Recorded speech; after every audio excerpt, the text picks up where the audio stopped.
Selamat datang, jiwa-jiwa yang terpilih. Semesta selalu membayar utangnya, dan terkadang ia mengirim badai paling dahsyat hanya untuk membuktikan bahwa kamu memang layak untuk dilindungi.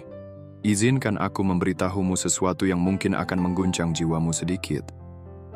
Para ilmuwan menemukan bahwa ketika sekelompok serigala diperkenalkan kembali ke dalam hutan setelah bertahun-tahun menghilang, seluruh ekosistem, mulai dari sungai hingga tumbuhan, menyesuaikan diri kembali. Pohon-pohon tumbuh lebih tinggi, sungai-sungai mengubah arah. Populasi hewan mangsa menjadi stabil. Semua itu terjadi karena satu kekuatan alam telah kembali untuk memulihkan keseimbangan.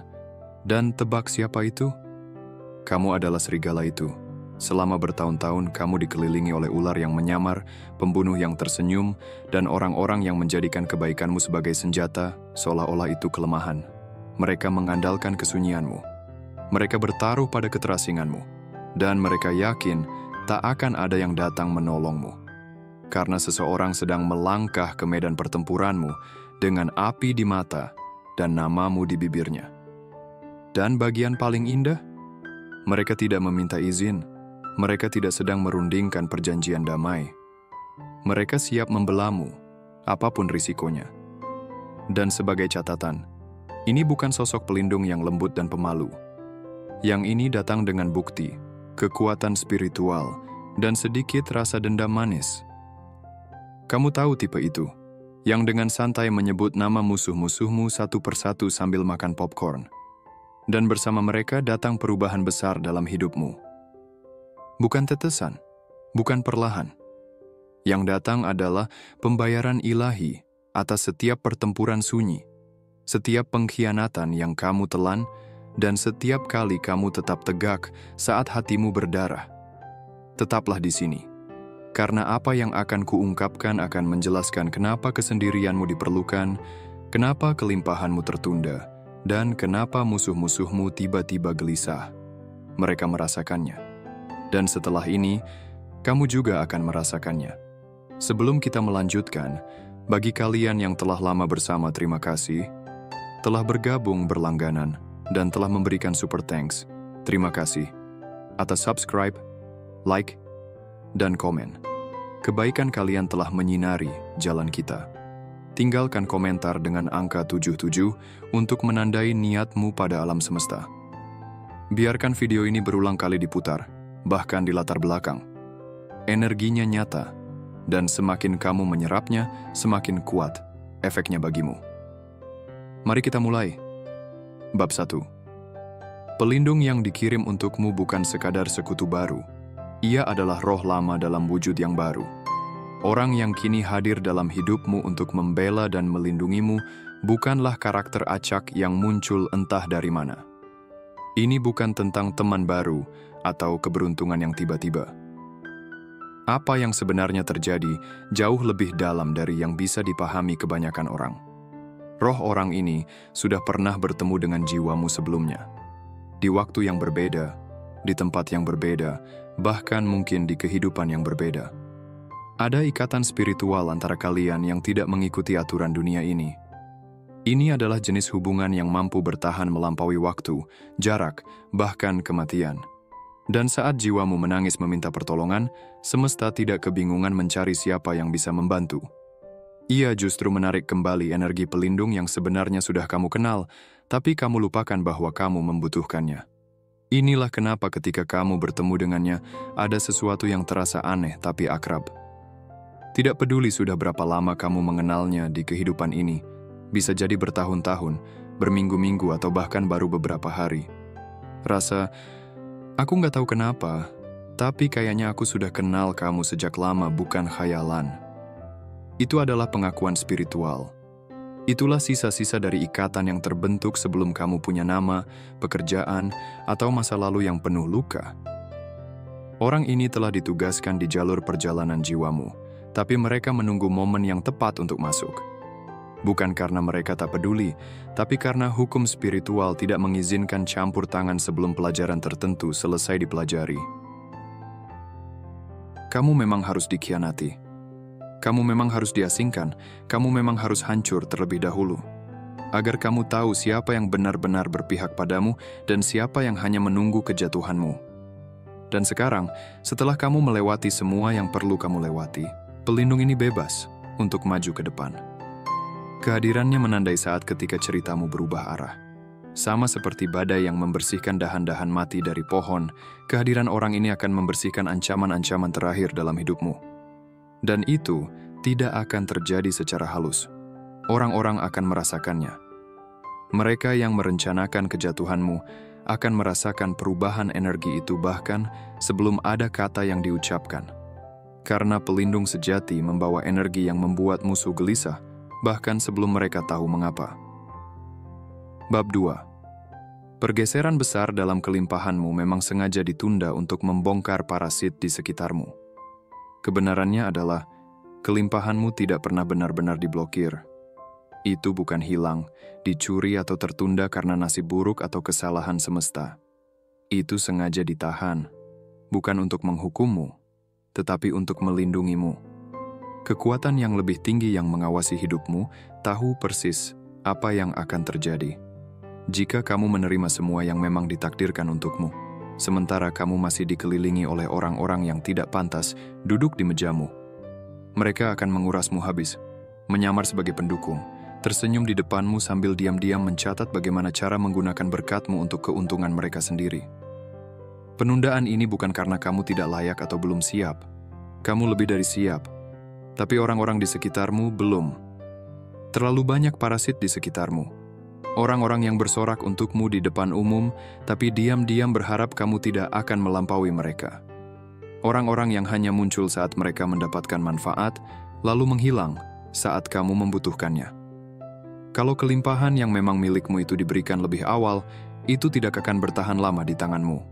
Kamu akan dipermainkan dengan rasa bersalah, dimanipulasi, dan diperas secara emosional untuk memberikannya kepada orang-orang yang bahkan tidak pantas menerimanya. Maka, semesta membawamu melalui musim kesendirian, pengkhianatan, dan kekecewaan untuk membuka kedok mereka. Bukan karena semesta senang melihatmu menderita, tetapi karena semesta ingin kamu benar-benar melihat siapa mereka sebenarnya. Tanpa topeng, tanpa alasan, tanpa kesempatan kedua. Hanya ketika debu telah mereda dan orang-orang yang salah telah pergi atau terungkap, berkat itu bisa dengan aman sampai padamu. Dan sekarang, saat itu telah tiba. Energinya sedang bergeser karena jalannya akhirnya bersih. Ular-ularnya sudah dikenali dan tanganmu tak lagi terikat oleh kesetiaan pada orang-orang yang salah. Apa yang datang kepadamu sekarang tidak akan lagi terganggu, tertunda, atau dicuri. Itu memang selalu milikmu. Hanya menunggu momen tepat saat kamu berhenti memberikan kursi terdepan pada orang-orang yang hanya bertepuk tangan dengan satu tangan. Ini bukan keberuntungan acak. Ini kompensasi yang tertunda dengan bunga. Dan mereka yang mengira telah berhasil menghalangimu akan segera menyaksikan kamu berpesta. Bab 3. Pembela ini tidak terikat oleh hukum yang selama ini digunakan musuh-musuhmu untuk bersembunyi. Alasan kenapa kehadiran pembela ini dalam hidupmu begitu mengubah permainan adalah karena mereka tidak bermain dengan aturan palsu yang selama ini digunakan musuhmu. Orang-orang yang mencoba menjatuhkanmu selama ini bergerak dengan licik. Mereka menggunakan moralitas, kepolosan palsu, dan celah-celah spiritual untuk menutupi jejak mereka. Mereka menyakitimu dengan cara yang tidak mudah dipanggil keluar. Pengkhianatan halus, pujian yang menyindir, kebohongan yang dicampur, cukup kebenaran untuk membuatmu meragukan diri sendiri. Dan saat kamu bereaksi, mereka memainkan peran korban. Itu semua jebakan agar kamu tetap diam atau meledak dan terlihat gila. Sementara kamu mencoba bermain adil, mereka bermain kotor dari awal. Tapi orang ini, yang sekarang melangkah untukmu, tidak tertarik dengan aturan palsu itu. Mereka tidak peduli soal menyenangkan orang, menjaga kedamaian, atau melindungi reputasi siapapun yang sudah dirancang dengan hati-hati. Mereka tidak dikirim untuk menghiburmu. Mereka dikirim untuk membongkar kekacauan itu, menghentikannya, dan membelamu dengan cara yang bahkan kamu tidak diizinkan untuk membela dirimu sendiri. Kode spiritual yang dipakai musuhmu untuk membungkamu tidak berlaku untuk orang ini. Tugas mereka bukan untuk memberi pipi yang lain atau menyimpan rahasia demi menghindari konflik.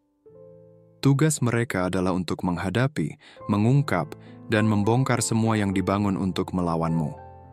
Dan waktunya tidak bisa lebih tepat lagi.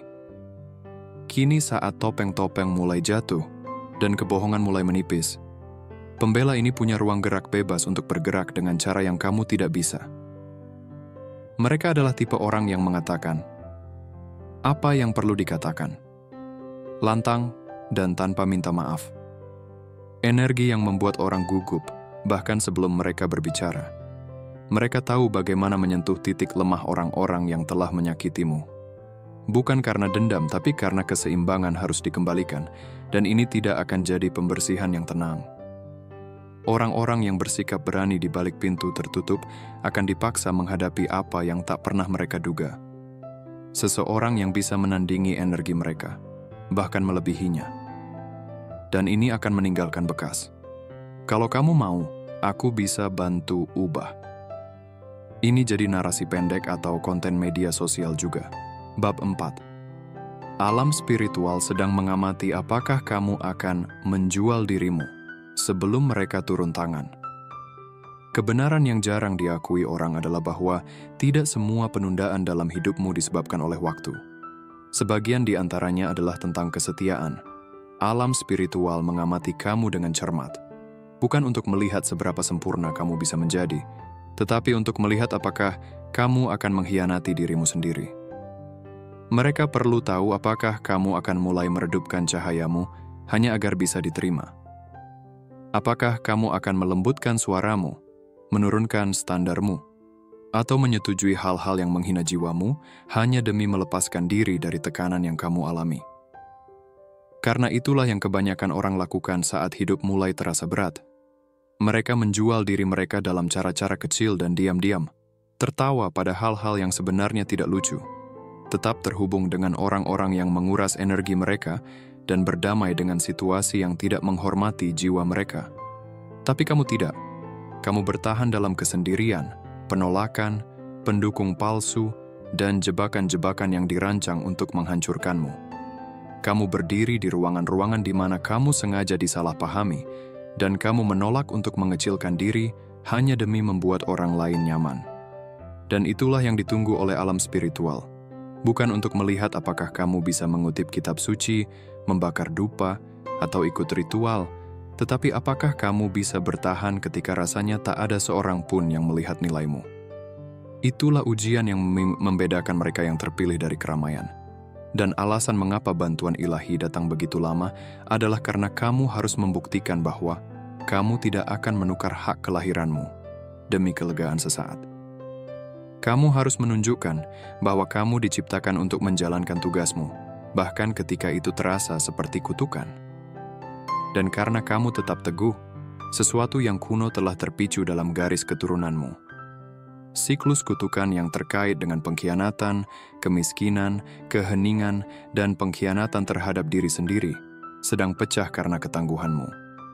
Kamu tidak hanya bertahan untuk dirimu sendiri. Kamu berhasil melewatinya untuk mereka yang datang sebelum kamu dan tidak bisa. Dan sekarang, bantuan yang telah lama kamu nantikan tidak datang sebagai belas kasihan, tetapi sebagai ganjaran. Alam spiritual mengirimkan bala bantuan karena kamu layak menerimanya. Dan apa yang akan dilepaskan atas namamu akan mengguncang fondasi setiap sistem yang pernah meremehkanmu. Bab 5. Beberapa musuh lamamu akan dipaksa untuk secara terbuka mengakui kekuatanmu. Ada pergeseran yang sedang terjadi dalam kisah hidupmu sekarang, yang tidak ada hubungannya dengan balas dendam dan segalanya berkaitan dengan pemulihan keseimbangan. Orang-orang yang melawanmu, baik melalui kebohongan, iri hati, sabotase diam-diam, atau pembunuhan karakter secara langsung, mengira tindakan mereka akan terkubur selamanya. Mereka yakin kamu akan menghilang diam-diam, hancur di bawah tekanan tipu daya mereka, atau paling tidak membangun kembali dengan diam sambil berpura-pura tidak ada yang terjadi. Yang tidak mereka duga adalah hukum ilahi tentang pembalasan akan muncul secara penuh. Dan saatnya hampir tiba. Kali ini, bukan tentang permintaan maaf pribadi yang dibisikkan dalam rasa bersalah atau pesan singkat samar yang muncul entah dari mana. Itu akan terlalu mudah, terlalu aman. Alam semesta tidak lagi tertarik melindungi harga diri mereka. Untuk memperbaiki ketidakseimbangan spiritual yang mereka ciptakan dengan menjatuhkanmu secara terbuka, mereka akan diwajibkan untuk mengakui kekuatanmu secara terbuka. Itu tidak akan bisa dinegosiasikan. Mulut yang dulu merendahkan namamu akan dipaksa untuk mengucapkannya dengan hormat. Orang-orang yang bersumpah kamu tak akan pernah pulih harus mengakui, kadang di depan audiens yang sama yang mereka racuni, bahwa kamu bukanlah orang lemah. Sejak awal, kamulah ancaman yang sesungguhnya. Beberapa dari mereka tidak akan punya pilihan. Hukum spiritual menuntutnya. Begitulah cara energi bekerja. Ketika seseorang mengganggu tugas ilahi seperti milikmu, akan tercipta utang. Dan utang itu tidak selalu bisa dibayar dalam diam. Maka, meski beberapa akan menelan ego mereka dan mencoba diam-diam mendukungmu di belakang layar, yang lain akan dipaksa untuk secara terbuka membelamu. Berdiri untuk orang yang dulu mereka ejek. Bukan karena mereka tiba-tiba punya hati nurani, tapi karena kedamaian, kemajuan, dan perlindungan mereka bergantung padanya. Ini bukan balas dendam. Ini adalah pemulihan. Koreksi ilahi untuk menunjukkan kepada dunia dan kepada mereka bahwa kebangkitanmu tidak pernah bisa diperdebatkan. Itu hanya tertunda karena waktu, bukan ditolak oleh manusia. Bab 6. Kamu memang tidak dimaksudkan untuk bertarung dalam setiap pertempuran. Kamu sedang dipersiapkan untuk memimpin. Selama ini, kamu mengira tugasmu hanyalah bertahan hidup, menghadapi setiap serangan, setiap pengkhianatan, setiap gerakan licik yang ditujukan kepadamu. Kamu merasa itu adalah tanggung jawab pribadimu untuk merespons, membela diri, membuktikan siapa dirimu, dan menjaga nama baikmu. Tapi yang tidak kamu sadari adalah bahwa kamu tidak dimaksudkan untuk bertarung di setiap pertempuran yang muncul di hadapanmu. Alasan kamu begitu sering dijadikan sasaran bukan karena kamu hanyalah prajurit biasa di medan tempur. Kamu sedang dipersiapkan untuk memimpin. Ada perbedaan besar antara seorang prajurit dan seorang komandan. Prajurit dilatih untuk merespons. Komandan dilatih untuk memimpin, menyusun strategi, dan mengambil keputusan yang dapat mengubah arah seluruh peperangan. Dan sementara kamu berkutat di parit-parit peperangan, sibuk menghadapi hal-hal yang sebenarnya tidak perlu kamu tanggapi. Kekuatan yang lebih tinggi dalam hidupmu diam-diam sedang membentukmu untuk sebuah posisi di mana kamu tak lagi harus mengotori tanganmu.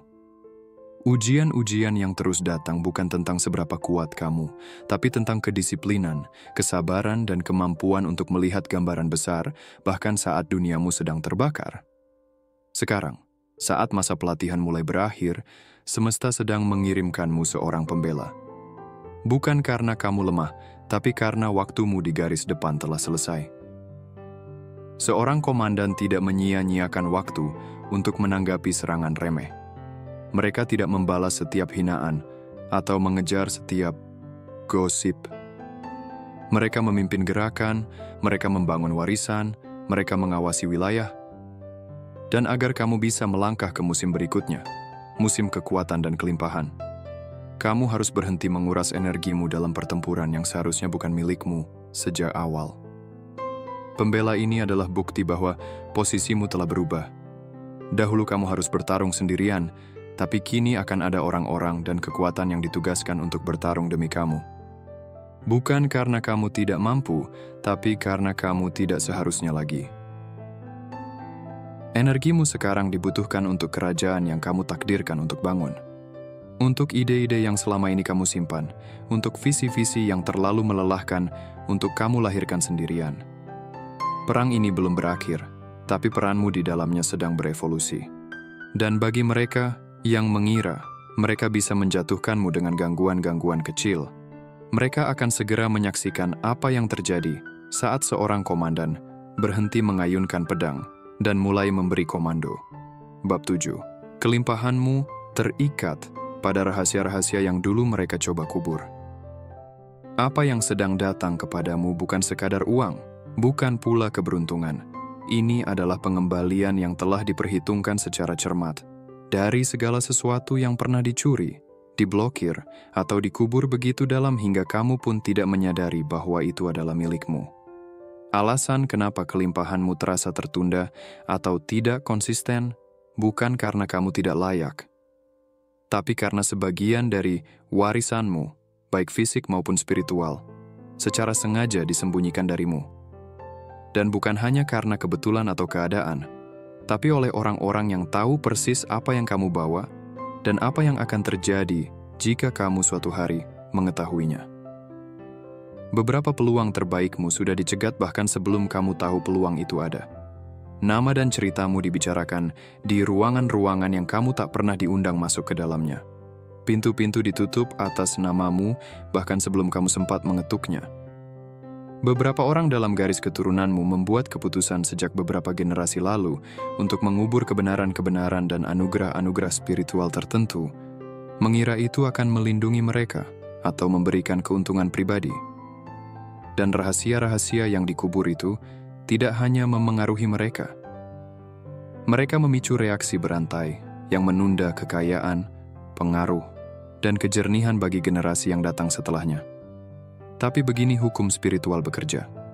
Seberapapun baiknya kamu menyembunyikan sesuatu, ketika waktunya pemulihan tiba, kebenaran itu akan bangkit. Apa yang datang kepadamu sekarang bukanlah keberuntungan acak, bukan pula kebetulan. Ini adalah pemulihan yang mengenakan pakaian kemakmuran, berkat finansial, peluang, dan kejernihan spiritual yang mulai hadir dalam hidupmu terikat langsung dengan hal-hal yang dulu orang lain coba diamkan atau curi. Ini adalah kompensasi energi. Setiap peluang yang dicuri, setiap koneksi yang diblokir, setiap warisan yang dikatakan bukan milikmu, semuanya sedang dikembalikan ke pemilik yang sesungguhnya. Kamu. Dan bagian yang paling puitis, beberapa dari orang yang dulu mencoba menjauhkan semua itu darimu akan dipaksa untuk menyaksikan kebangkitanmu. Bukan karena kamu memohon, tapi karena keseimbangan spiritual menuntutnya. Kelimpahanmu bukan tentang materialisme. Ini tentang keadilan. Ini adalah kekayaan yang memiliki latar belakang. Kemakmuran yang datang membawa bukti. Dan kali ini, tidak bisa lagi diblokir. Bab 8. Pelindung datang saat kontrak tersembunyi terhadapmu berakhir. Yang tidak disadari banyak orang adalah bahwa peperangan spiritual bukan sekadar tentang iri hati kecil atau kecemburuan di permukaan. Beberapa orang yang bekerja melawanmu tidak hanya bergosip atau berharap buruk padamu secara sembarangan. Mereka membuat perjanjian spiritual, sadar atau tidak, untuk membuatmu tetap terkurung. Perjanjian yang bisa saja berasal dari generasi sebelumnya, dibuat melalui rasa iri, kutukan, ucapan buruk, ritual, atau niat jahat yang diucapkan dalam kemarahan. Ini bukan tindakan yang tidak berbahaya. Semua itu membawa beban, dan kontrak tak kasat mata tersebut memiliki syarat dan tanggal kedaluarsa yang tertulis dalam struktur alam spiritual itu sendiri.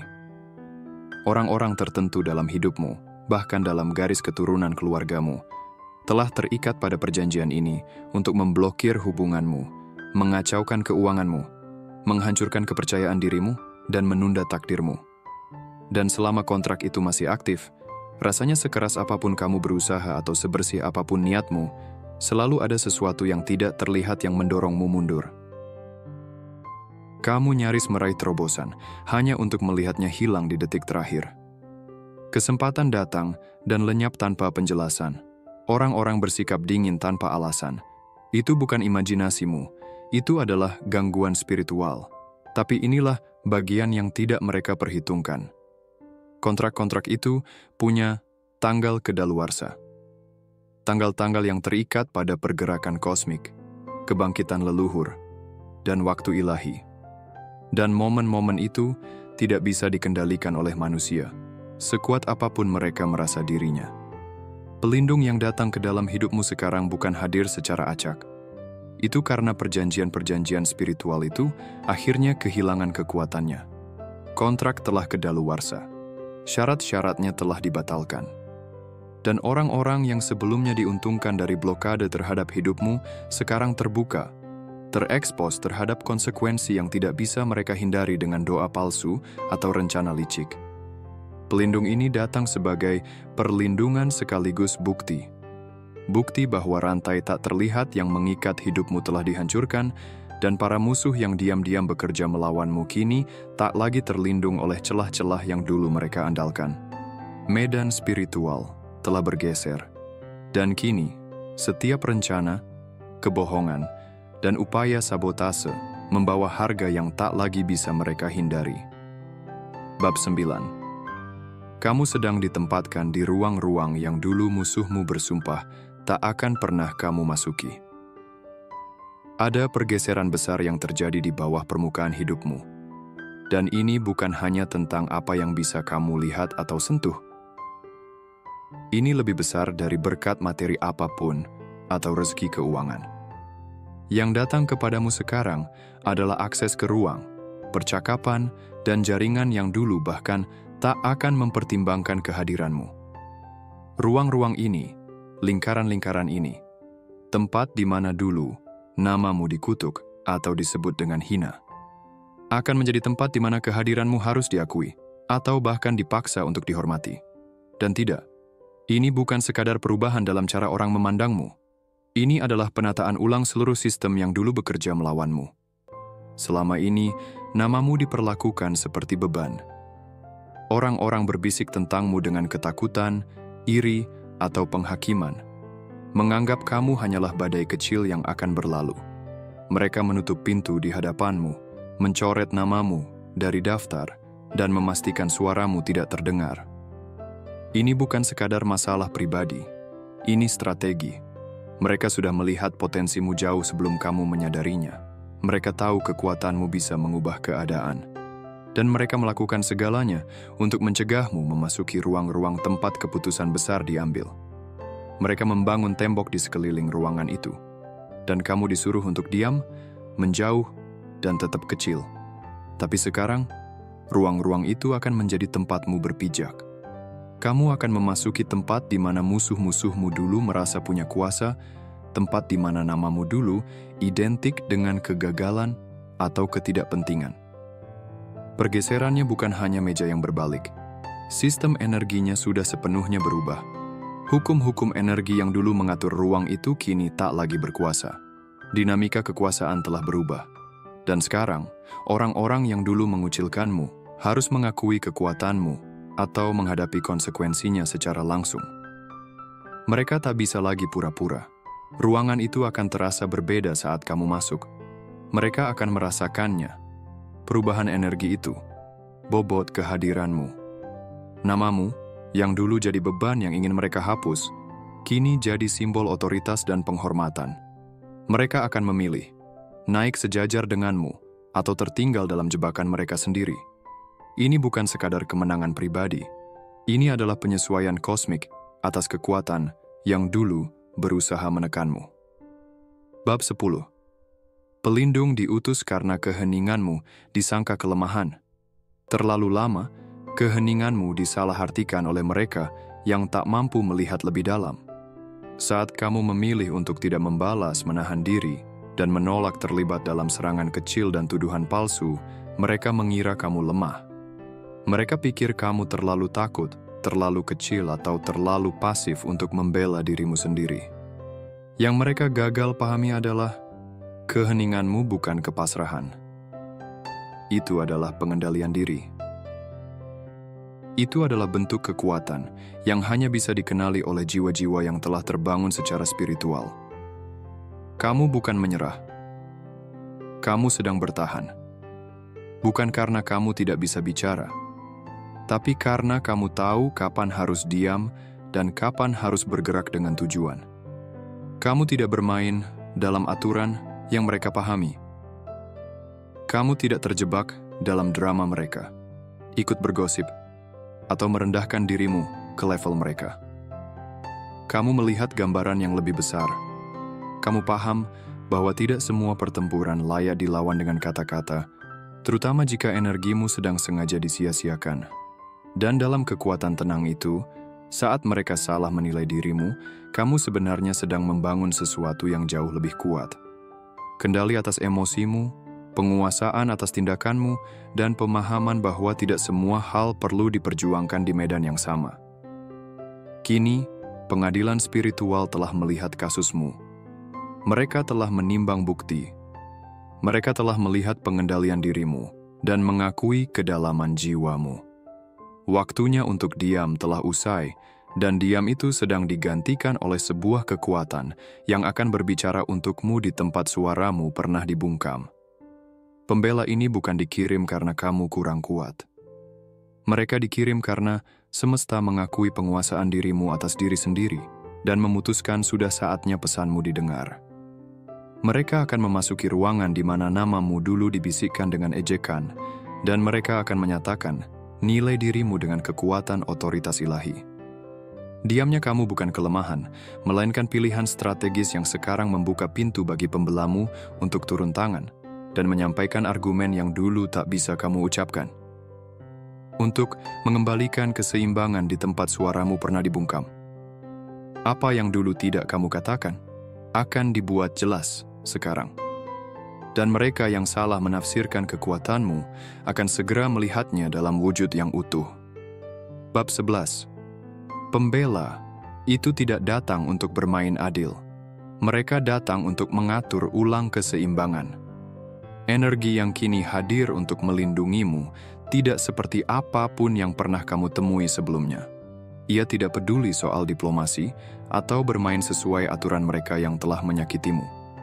Ia tidak peduli soal menjaga muka, melindungi ego rapuh, atau mempertahankan penampilan. Misinya jauh lebih dalam, lebih naluriah. Ia datang untuk mengatur ulang keseimbangan, dan ia akan melakukannya tanpa ragu dan tanpa penyesalan. Ini bukan tentang membuat segalanya adil atau nyaman bagi mereka yang telah melukaimu. Ini tentang keadilan. Ini tentang memastikan bahwa timbangan diseimbangkan kembali dan bahwa mereka yang berpikir bisa bertindak tanpa konsekuensi. Mengerti bahwa belas kasih adalah sesuatu yang harus diperoleh, bukan diasumsikan. Mereka yang merencanakan melawanmu, yang menggunakan kekuatan mereka untuk memanipulasi, menipu, dan menyakiti, akan segera menyadari bahwa energi yang kini menyelimutimu tidak datang untuk bernegosiasi. Ia tidak datang untuk memanjakan atau menenangkan rasa bersalah mereka yang telah menyakitimu. Kekuatan ini tidak peduli dengan reputasi mereka atau topeng yang mereka bangun dengan hati-hati. Ia tidak berutang apapun kepada mereka. Dan tentu saja, tidak berutang belas kasih setelah mereka menyalahgunakannya. Kedamaian palsu yang dulu mereka nikmati, ketenangan semu yang mereka pertahankan sambil menyakitimu, sedang dicabut. Konsekuensi dari tindakan mereka kini tak terhindarkan. Pembela itu tidak peduli pada keadilan menurut standar manusia. Ini bukan tentang balas dendam seimbang. Ini tentang pembalasan ilahi, di mana kesalahan diperbaiki bukan oleh tanganmu, tapi oleh kekuatan yang lebih tinggi, yang tahu kapan cukup adalah cukup. Mereka yang memanfaatkan kebaikanmu, yang mengira kamu tak akan pernah punya kekuatan untuk melawan, akan segera melihat apa yang terjadi saat mereka salah membaca diamnya kamu sebagai kelemahan. Mereka akan mengerti bahwa belas kasih bukan hanya sesuatu yang tidak mereka berikan kepadamu, tetapi sesuatu yang tak lagi bisa mereka tuntut untuk diri mereka sendiri. Meja bukan hanya telah dibalik, seluruh kerangka tempat mereka beroperasi telah dihancurkan, dan mereka tak akan bisa bersembunyi dari kehancuran yang terjadi. Bab 12. Pergeseran kelimpahan mencakup kekayaan tak berwujud. Lawan-lawanmu tidak bisa mencuri ini.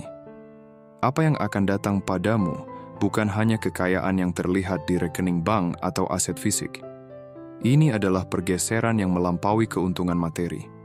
Ini adalah jenis kelimpahan yang tidak bisa dijangkau oleh mereka yang dulu mencoba mengendalikan, memanipulasi, atau merendahkanmu. Ya, uang akan datang. Kesuksesan akan terwujud. Tapi yang lebih penting, kamu akan memperoleh jenis kekayaan yang tak bisa diambil siapapun, dimanipulasi, atau diganggu. Ini adalah kekayaan yang tak kasat mata, spiritual dan seotentik mungkin. Pertama, ada kejernihan. Kamu akan mengalami tingkat wawasan dan pemahaman yang menembus kebingungan dan distorsi seperti pisau. Kebisingan yang dulu mengaburkan, pandanganmu akan menghilang. Kamu akan melihat peluang yang bahkan sebelumnya tak pernah kamu bayangkan. Dan jalan ke depan akan terasa, tak tergoyahkan. Ini adalah kejernihan yang membuatmu bisa mengambil keputusan dengan presisi ilahi. Kebijaksanaan yang menggerakkanmu bukan hanya di dunia materi, tapi juga spiritual. Lalu, pengaruh. Kamu akan memasuki ruang-ruang di mana kehadiranmu mengubah energi. Kata-katamu akan membawa bobot lebih besar. Tindakanmu akan memegang kekuatan lebih besar. Dan kamu akan melihat orang-orang mulai tertarik padamu, bukan karena apa yang bisa kamu lakukan untuk mereka, tetapi karena energi yang kamu pancarkan. Ini adalah pengaruh di tingkat yang tak bisa mereka tiru, palsukan, atau rekayasa. Mereka akan mencoba, tapi tak akan punya resonansi yang sama. Kamu juga akan melangkah ke dalam otoritas spiritual. Ini adalah kekuatan yang melampaui gelar, pekerjaan, atau posisi apapun. Ini adalah otoritas yang membuka pintu, membuat musuh mundur, dan membuat segala sesuatu selaras karena semesta mengakui kamu sebagai agen dari kehendak ilahi. Musuh-musuhmu akan mencoba menantangmu, tetapi mereka tidak akan bisa menembus dinding perlindungan yang mengelilingimu. Kamu akan beroperasi di ranah yang bahkan mereka tidak tahu ada. Dan upaya mereka untuk menjatuhkanmu akan terasa seperti berenang melawan arus yang terus mendorong mereka menjauh. Akhirnya, kekebalan ilahi. Kamu akan menjadi tak tersentuh dengan cara yang tak pernah mereka bayangkan. Setiap rencana, setiap serangan, setiap upaya sabotase akan menabrak tembok. Kamu akan kebal terhadap jebakan yang mereka siapkan karena kamu sedang melangkah ke dalam tingkat keberkahan yang mereka kira tak nyata. Ini adalah perlindungan yang melampaui logika dan nalar. Musuh-musuhmu bahkan tidak akan mengerti mengapa serangan mereka selalu gagal. Tapi kamu akan tahu. Karena kamu telah bergeser ke dimensi kekuatan baru yang tidak bisa mereka sentuh. Bab 13. Pengkhianatan tersembunyi akan terungkap saat pembela mengacaukan jaringannya. Semesta akan mengacaukan jaring tipis penuh penipuan yang selama ini diam-diam dijalin di sekitarmu. Ada orang-orang yang kamu percayai, orang-orang yang kamu pikir mendukungmu, yang diam-diam bekerja melawanmu. Mereka bukan musuh yang terlihat jelas, mereka adalah orang yang tersenyum di hadapanmu, memberi kata-kata semangat dan berperan sebagai pendukung terbesarmu, sambil merencanakan kejatuhanmu di balik layar. Mereka menunggu momen yang tepat untuk melihatmu jatuh, dan mereka pikir kamu tidak akan pernah tahu. Namun saat sang pembela masuk ke dalam hidupmu dan mulai menggetarkan atmosfer spiritual di sekitarmu, keadaan akan mulai menjadi tidak nyaman bagi mereka yang selama ini bersembunyi dalam bayang-bayang. Kehadiran sang pembela akan membangkitkan rasa bersalah dan ketakutan pada mereka yang telah mengkhianatimu. Musuh-musuh tersembunyi yang dulunya merasa aman dalam penyamaran mereka akan mendapati fasad yang mereka bangun dengan hati-hati mulai runtuh. Tekanan dari kebenaran akan membebani mereka, dan rahasia mereka akan terbongkar. Ini tidak akan terjadi secara halus. Kekuatan spiritual yang bekerja tidak akan membiarkan penipuan mereka tetap tersembunyi, seolah-olah lampu sorot telah dinyalakan. Dan para pelaku dalam hidupmu yang berpikir mereka bisa bertindak tanpa konsekuensi kini dipaksa untuk mengungkap niat mereka yang sebenarnya. Sang pembela tidak hanya melindungimu. Ia mengungkap kebohongan, merobek topeng, dan memaksa kebenaran muncul ke permukaan. Beberapa hubungan yang telah lama kamu pegang akan terurai dengan cara yang tidak kamu duga. Orang-orang yang dulu kamu anggap keluarga atau teman dekat akan menunjukkan warna asli mereka saat tekanan datang. Itu mungkin mengejutkan, mungkin menyakitkan. Tapi itu perlu. Kenaikan spiritual bukan hanya tentang memperoleh hal-hal baru. Itu juga tentang melepaskan apa yang sudah tidak lagi melayani dirimu. Bahkan ketika itu terikat oleh ikatan yang telah lama terjalin. Melepaskan hubungan yang beracun ini adalah harga dari kenaikanmu yang murni. Kamu sedang melangkah ke ranah baru. Dan untuk naik, tidak boleh ada energi negatif yang tersisa di orbitmu.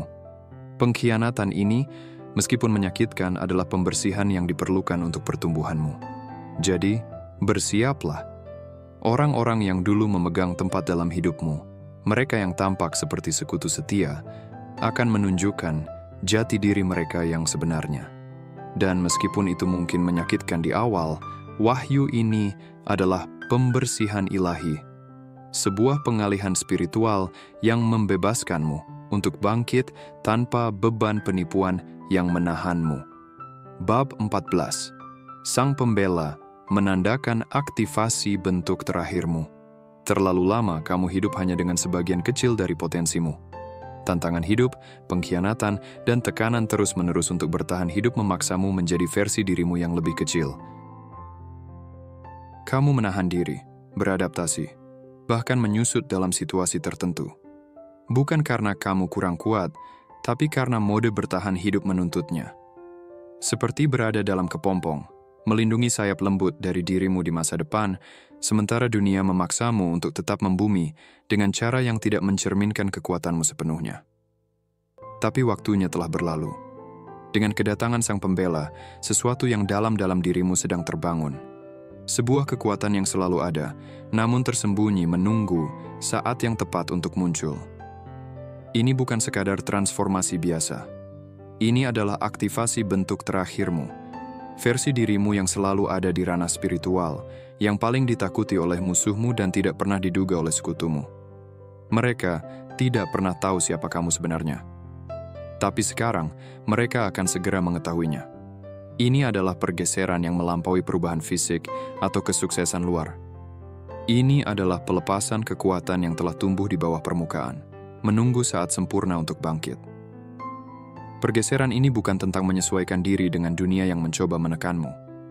Ini tentang melangkah ke dimensi baru dari keberadaanmu, yang telah diaktifkan oleh waktu ilahi dan penyelarasan kosmis.